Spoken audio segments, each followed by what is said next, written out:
All right, I think we're good to go. Yes, you're good.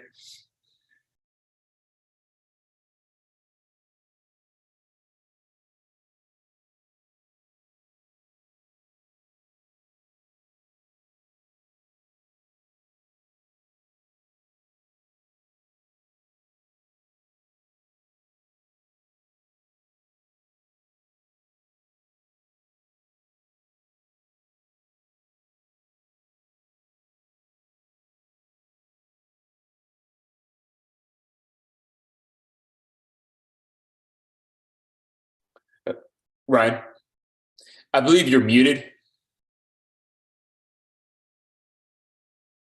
Okay. All right. Yeah, you're unmuted now. All right. So overall, things are on track. There, a few notes here. So under revenues,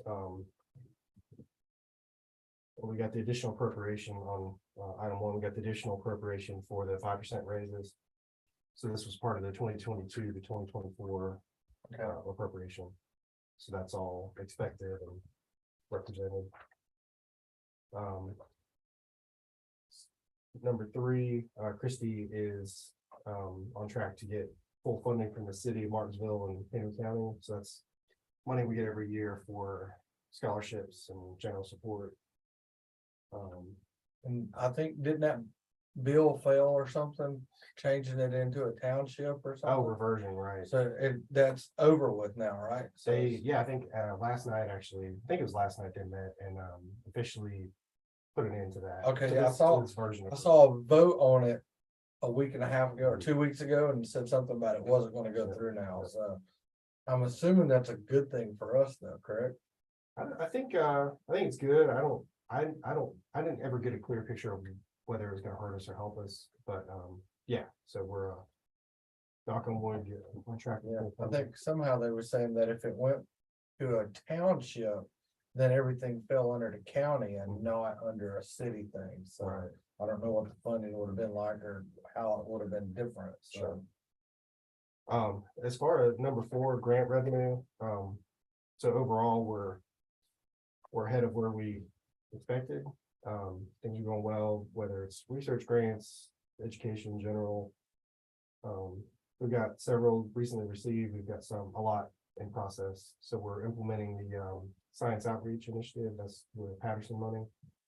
So that's Patterson Foundation support for festivals, for exhibits, scholarships, all that. Working with Christie on several proposals. So the Thurman grant that we got last year, we're redoing that. We submitted the final report for it and we exceeded our expectations. So whatever the goals we have, we exceeded those, which is good. Of course, Hayden lead the way with a lot of research grants for CHML, Smithsonian funding, Rockefeller Foundation, just all kinds of really exciting partnerships. Number five, so we've with the attendance increasing, we've seen strong sales, so retail sales in the store, strong admissions revenue. So we're if you look at the chart, I guess it's kind of crossing over to advancement, but of course a steep dip in the pandemic, but a steady rise since then. Yeah, so the trends are looking good there. Let's see, number six, we got remaining funds for the ESCO project. So that's for the solar array. That came from the Department of Energy and that was expected. So we got the 79,000, which came to us and goes straight to the Siemens. Right. As far as expenses, full-time salaries, as expected. Jonathan explained that we are gonna show that we're over budget for salaries, but that was from the original budget. So our original budget we've gotten money since then. So the appropriation allows for a couple of more positions. So even though it's gonna look like we're over budget, we actually got the money in the appropriation. And that's because of the 5% raises. It's just because we got an additional funding approval for a couple of positions. So one of them is a full-time sustainability technician. So it's it's somebody who can, have expertise in the solar and things like that. Nice. EV chargers. So that, like I said, that'll be offset. And I know I was looking, just trying to see the travel, because I know they brought that up last time, and I remember we explained to them that we paid it ahead of time, and then it'll be reimbursed through the thing, but and it looks like, what was it, number 8? We're still 84%, we're still well under. Right.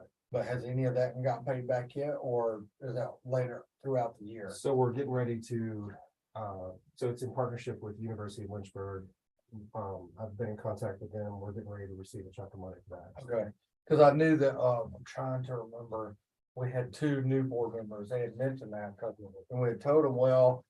We went ahead and paid all of it out, so it looks like we're way over, but it's coming back slowly, so, Yeah, so, probably, well, definitely this spring, so okay. get more money from that. Number 9, utilities. So utilities are up for Douglas, because they were almost at 0 last year, but with all the work on the roof, utilities obviously went up the back, so that's the primary reason there. Number 11. We have made an offer and had somebody accept the position of museum experiences manager. So that's our new exhibit manager. Jessica Davenport left in July, I think it was. So it's been vacant for several months. So that kind of freed up some money from that. So that gave us some leeway to do some other things. 600 square foot banner. Yeah, so we're gonna with our. Oh, yeah. I'm pretty sure it's the biggest banner in Martinsville. It's 20 by 30, about 20 by 30, maybe give or take. It's gonna go right on the front of the building to promote the new exhibit. Where the dinosaur is? It's gonna go to the left of that, so where the library window is. Okay. That big brick area. But yeah, it was funny because we worked with the Chamber of Commerce, we worked with tourism to try to find a company that could do it, and the only company they could find was Rowan, so they're coming from Rowan to install it. Yeah. That's the highlights as far as Okay. As far as budget. Not sure that most of the it's moving on to, well, let me just say the Gene S. Adams Education Pavilion, it's kind of crosses over into facilities or capital projects, but we are moving forward with that. It's actually out for bids now. Okay. So it went out for bids last Friday. We had a pre-bid meeting on February 1st. So any companies, firms that bid on the project can come in, ask questions, take a look at the space. The bids will close on February 9th. So on February 9th, we'll do the bid opening, start the process of selecting a contractor. So hopefully we get the construction done in the spring, open up in the summer, and check that off the list. Yeah. Always like looking at the charts over here when you bring them. Oh, yeah. Darks don't lie. Yeah, and it's like the graphs and everything. So obviously, so for this year, for fiscal year 2022, that ended in when? So the way I've got it is I've got it fiscal year 2023, July through December, and then the same time period for 2022. So that's not the complete, that's Okay, both of them are July through December. okay, so July through December, so we're still technically in 2022? For this. Yeah, For this, it's July okay. 1st through December 31st for both years. Okay, To provide an apples to apples comparison. So you can see foundation revenues pretty much on track. yeah, Some variation in grants, but overall. and I mean, right now, we're only down just a little bit, and we still got 6 months. yeah, 6 months to go, so And some of what, They're gonna crush that. yeah, a couple of these are timing. We got them sooner last year and we're in the process of, no guarantees obviously, but yeah, we're confident. You can see museum revenues up yeah, 53%. Visitation is not where it was pre-pandemic still, but you can see by the charts, it's steadily rising, which is what we're gonna see. we don't want to see up and down and up and down. So visitation's rising, but if you look at revenue, even where we're at post-pandemic, it's one of the best years we've had halfway through the year. Yeah, It's right up there with our top, it's third best year we've had. So, this is amazing, and all the groups, there's more grants coming out and stuff, so I'm hoping to get more groups coming. Like, I wouldn't mind seeing the museum do something for older. A little bit like a teen camp Sure. type thing, as opposed to this group, and I know this year, we're actually gonna do. A teen camp, so I'm trying to find stuff for that, and I always see, every year I see, like, what can we do with the museum for all these kids? Yeah. And, we got it's called the Carrington Foundation, I've never even heard of it. Huh. And we got a $25,000 grant this past, year, and it looks like they're gonna give us one for the summer of 2023. So we're gonna offer our camps to all of our teams for free okay. and do it separate from all this, but it doesn't have to be licensed. So we can go and do whatever. So if we could get some, I'll get with Kristen, if we can do some, education stuff for older kids, Right. something, then we might can do that.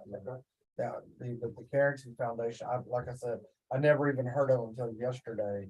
And we got a check in, they're like, oh yeah, this is for your past summer for $25,000. Wow. I was like, I didn't realize we had applied. And they're like, yeah, you had one of our, we've got a girl on hand. Well, did have a girl that she was our annual campaign coordinator. And she also did grant writing. Now we've got a new guy. That's he's a professor over at Avery. Young kid, Jake Cusack, PhD in mass communications. Okay. So now he's our network guy and stuff like that. And they're like, yeah, looks like we've already got 2023 one is gonna get here with that, another 25,000. So I'm like, we got money to hand around, gold. Well, I think that'll work well with, so we have the new microscope lab. We got the grant from IMLS, Institute for Museum and Library Services. It was about 37,000. So we've created this new microscope lab, and that's intended for that audience. It's for high school and early college. Right, that'll be awesome. Yeah. If we could get them over there, because all of our group is gonna be older kids. It's probably gonna be 14 to 16 years old, somewhere right through there. So that'd be a good fit. And I like the fact that the museum store is doing really good. Yeah, So, I mean, that's, Yeah, Robbie Hendricks is doing a great job. Yes. So. and we're almost up on publications. Right, Now, publications, I'm it's, it varies. Sometimes we get big orders that come in, and those can be kind of, hit and miss. And yeah, so overall, some areas, we've got some, exhibit rental possibilities in the pipeline. Right now, we only have a couple of, or really one, exhibit rental, but we've got some good leads on that. So that'll be something we task the new person that's starting, in February 20th, or their starting date. We'll get her on that. Yeah, foundation revenue going well. Like I said, there's variation in grants. Some are up, some are down. A lot of it's timing. And it looks like the donations almost all the way up. We're almost at what we were at. So Sure. we still got 6 months to go. So. Endowment, you can see the snapshot of the endowment balance. We're at 812,000, probably up a little bit. Hopefully it's up a little bit. This is as of December 31st versus 789 last year. So it's a combination of growth and then a couple of gifts. I don't know why I was thinking that we was at $1 million in our endowment. And maybe it's because somebody was saying, we're just It's a goal, talking that yeah. that was a goal, and Yeah. I had it in my brain that we were at $1 million, but 812 is definitely, especially when y'all talked about where we were at 10 years ago. So Absolutely. Check my notes here. So yeah, let's skip ahead. and we still got the Bug Festival coming up. Yep, January 28th. Yeah, Bug Festival. Yeah, as far as events, you can see here, it's calendar's full. Of course, Bug Festival's coming up. Reptile follows that in April. And we have our new exhibit opening February 11th. So that's the public opening day. We have the February 10th reception. And you can see on the notes, we're trying to schedule ahead as much as we can. So we've got festivals scheduled out through fall 2024, and that allows us to get sponsorships, partnerships, grants, all the things. The April and the July, the Reptile and the Dino Festival always do well. Oh, yeah. And that's, now that July one, though. Is it through July, so that'll go to 2023? Or does that flip over to the July the 21st and 2nd Dino Festival? Right. So So our that'll be, physical year doesn't count, it'll technically be in the next fiscal year. okay, for 2024, okay. Yeah, so July starts the physical year. Yes. Okay. Mhm. So, well, we'll still have the Bug Festival and the Reptile Festival Yes. in there. And of so. course, the new exhibit, February 11th. So, yeah, busy spring. Yes, that's gonna be all good. awesome. Let's see, marketing, you can see Groupon sales at the bottom of the page are up, continuing to get back up to where we were. We get the way this works, we get the money as soon as they're purchased, and then folks have a year to use them. So we saw a huge spike in, I think it was September, coupon sales were way up, but people haven't used them yet. So we're anticipating a lot of those being used for festivals coming up. And didn't somebody, I don't remember who it was, had made a comment about how we don't really promote that because we wanna just sell those as normal, so we don't lose anything, correct? Right, well, it's kind of, it's good to have that as a standalone marketing tool, so it reaches audience we can't reach necessarily. Now, does the museum do anything with all the local businesses? Like, I was in, Uptown Pinball. And they've got a thing that different restaurants, different things, if you take it in there, you get 5% off or We do, something. yeah, we do that Like periodically. I don't even know if it'd be worth it or how it worked, but I mean, We're always looking for stuff like that. We've done everything from like high school calendars with coupons to, yeah. I think it's something we can always look at. Page 4, different demographics, really want to highlight the Museums for All. So you can see here it's really growing. So that's of course the EBT program. Yeah. Hooker Furnishings has supported it. We're looking at other partners, but you can see here it's folks are taking advantage of it in a good way. They want. yes, 28%. Yeah. Yeah, so we had a huge percentage at the Bones and Brews event. So this is 28% of our total visitation. Yes. Wow. Yeah, it's That's amazing. awesome. So that was, we had, primarily it was due to the spike at Bones and Brews. We, out of 2,100 people, we had 1,000 that were EBT. So now they come in. I wanna see if I'm getting this right. So if they come in with an EBT card, Hooker's paying for it now, but they still swipe their card somehow. So So- they show their cards. So Okay. basically they don't have to show their- swipe it. They just Right. show, so we know that they're members. Now, what happens, I guess, what happens if I've got an EBT card, but I give it to somebody else to go show? Does that, you see what I'm saying? Or does it not happen? It doesn't happen too much, and yeah, I think we're pretty bad. I really like the idea of the sponsorship for that. Now, I was actually talking to our CEO about something like that for here. We already do scholarships, and I just figured out my scholarships for summer camp this past year. And we paid about $28,000 just for summer camp. All right. And then I got to thinking, well, if we can get people to sponsor stuff like that, let them come in and do that. Sure.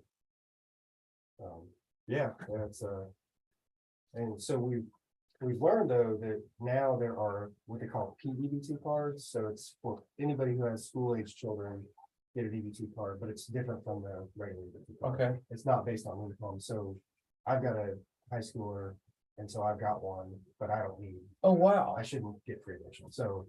So, but what do you do with them? I mean, They've loaded with funds for groceries. okay. Yeah.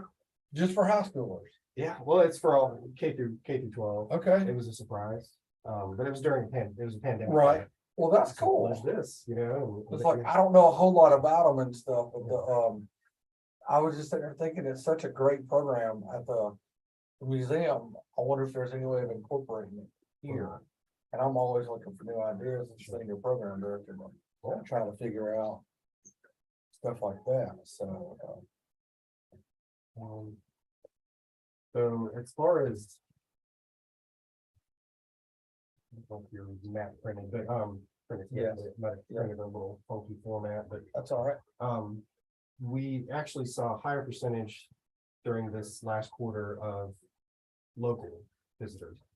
So a lot of that was due to Bones and Booze. It was an evening event, so we had a higher percentage of local people, and in hindsight, it makes sense because if it's an evening event, folks don't want to drive from 2 hours away at 2 a.m. things like that. So, yeah, it's nothing good or bad. It's just a different demographic. Let's see. And I'm wondering, do you think we'll lose? We shouldn't lose any of that once we open the Waynesboro site though. Or No, because, I think it'll just expand. I think it'll.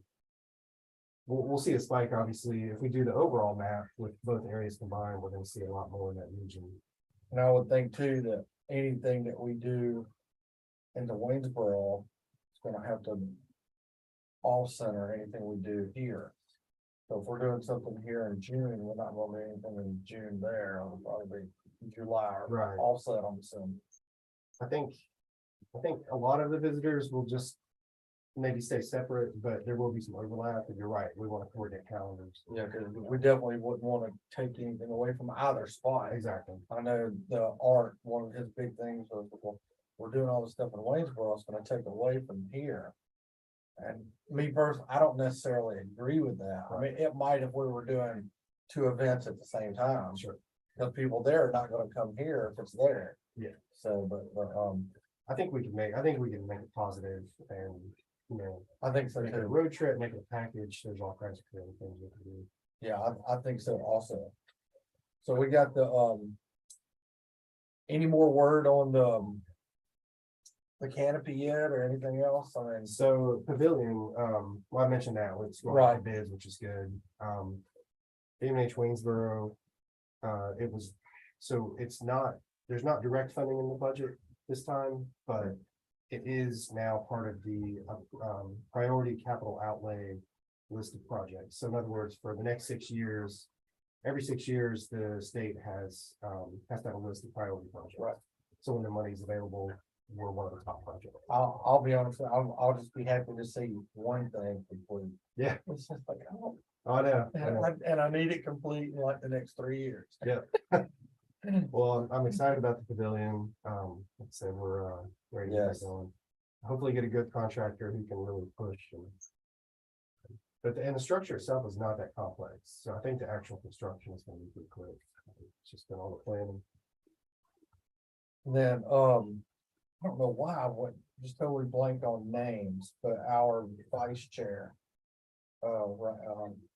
Roberto. Right. I'm gonna take some good notes and send to him.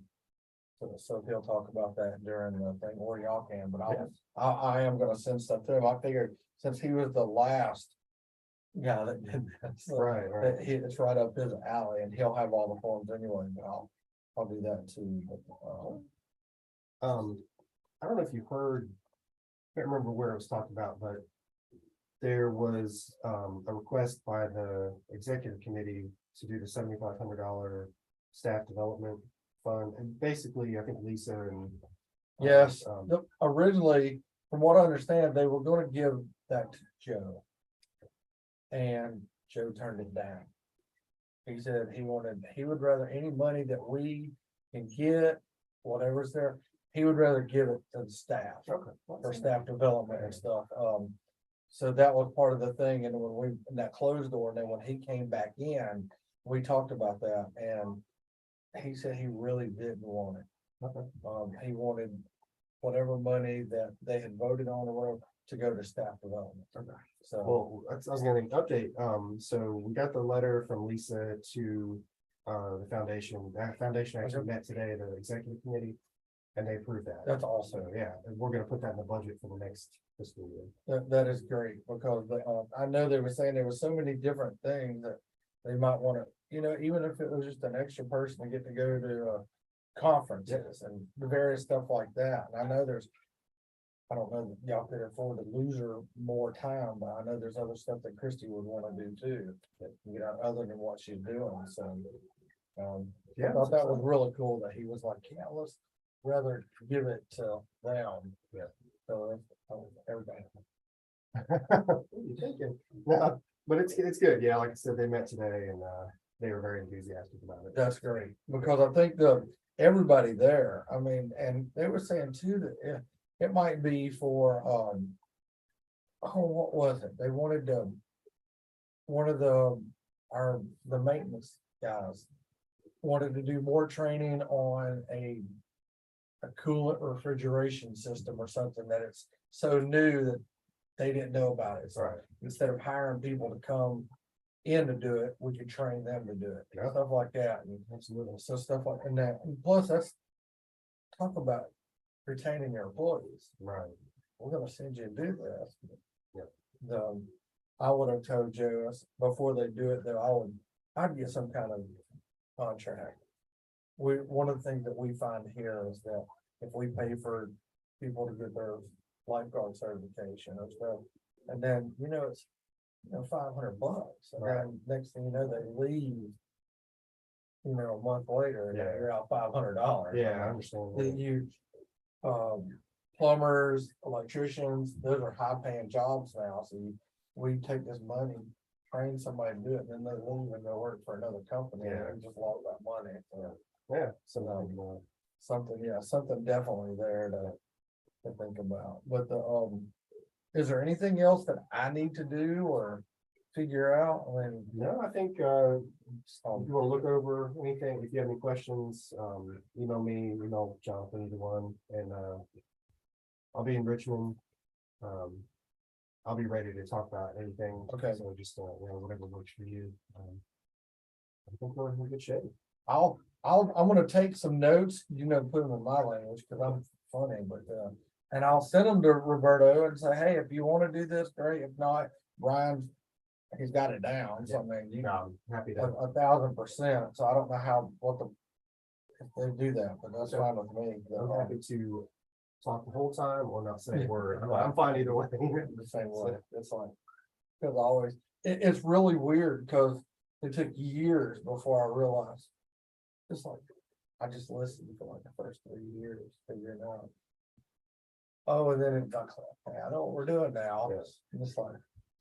So and that came up in one of our private meetings, was with the new members, so I'm like, should we be voting on this? We don't know what we're doing. I'm like, when we came, they just did something. Yeah. And Yeah.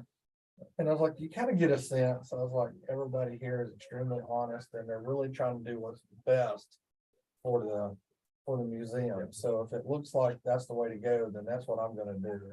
And I was like, I guess the only dissension we've ever had, a little bit more, and that was from a good place too. Sure. It was just, he was worried about our campus as opposed to Martinsville campus.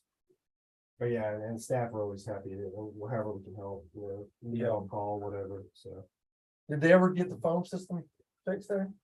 I haven't tried calling since our last meeting over there, so I'm So wondering. it's close, and I actually did, so Art had a problem with internet at I guess. He brought that up, yeah. So I don't know anything about internet, but I followed up on it, got a meeting with the city. And I guess we're live, but we had a good meeting, a team of city folks came in, basically they said your equipment is obsolete.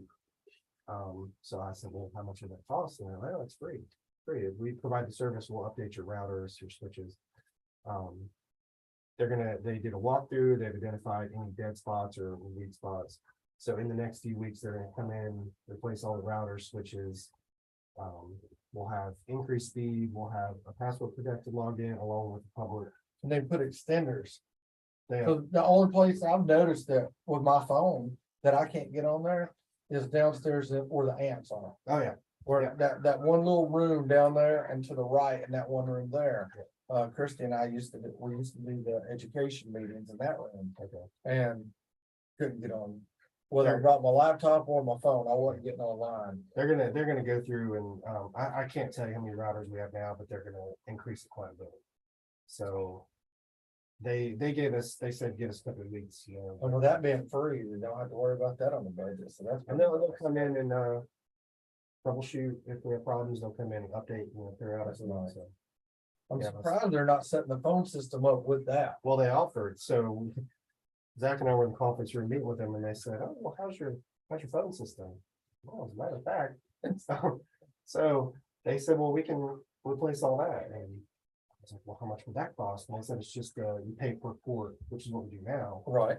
so. And then get all new phones and everything, so we're checking with Vita, because Vita right now is in charge of all the phones.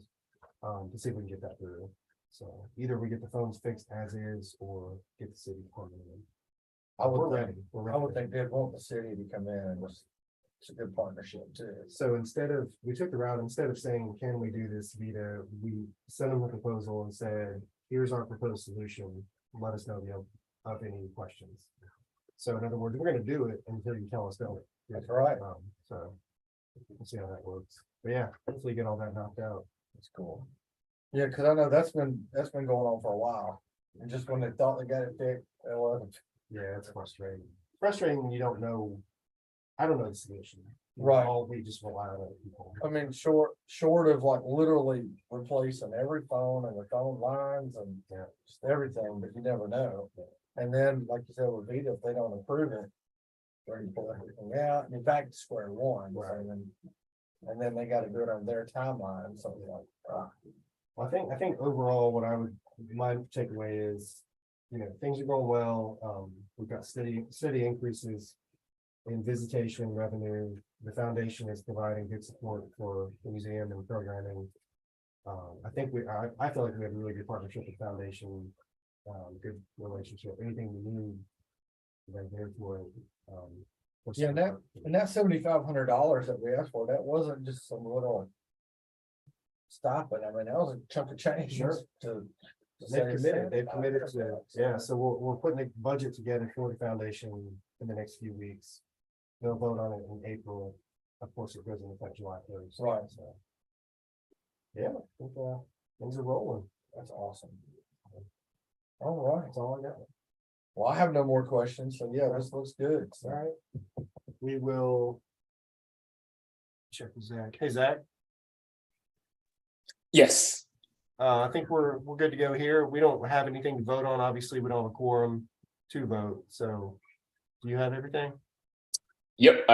We're good. I appreciate it. All right, thanks, Zach. Thank you.